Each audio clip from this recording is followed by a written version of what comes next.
Ito yung Good morning idol, andito kami sa may kamutihan. O yan o, sa bukid nga sa ka, bukid. idol. Yan, may mga kamuti. Ah, Ito yung kasama natin si John saka si Axel.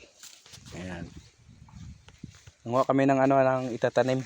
tanim na ano. Na ano yun o, inararo dun sa Butan ko kabila. na dito. Balik na. Ito. Ayan. Para may binhi na ano, na panibagong binhi. Ayan o. Nagaya namin o. Mga ka-idol. Yan, ginano namin.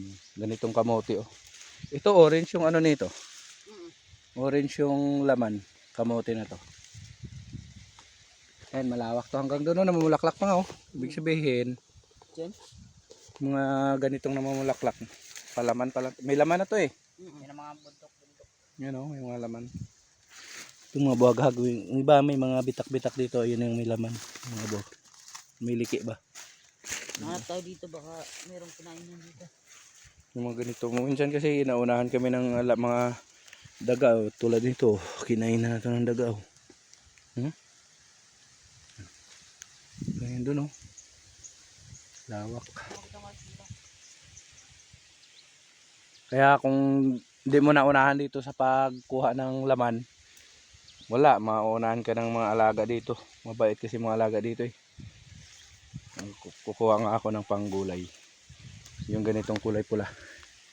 Yan. Orange yan. Ha? Yan yung mga masasipag. Orange.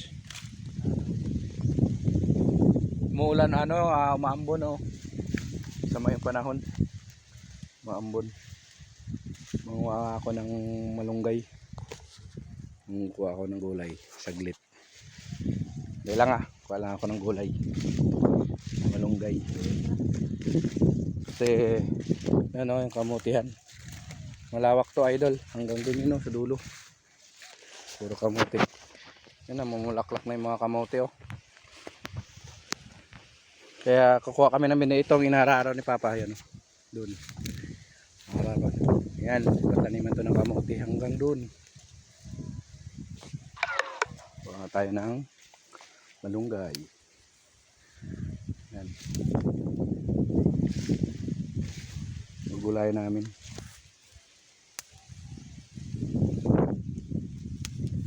Yan.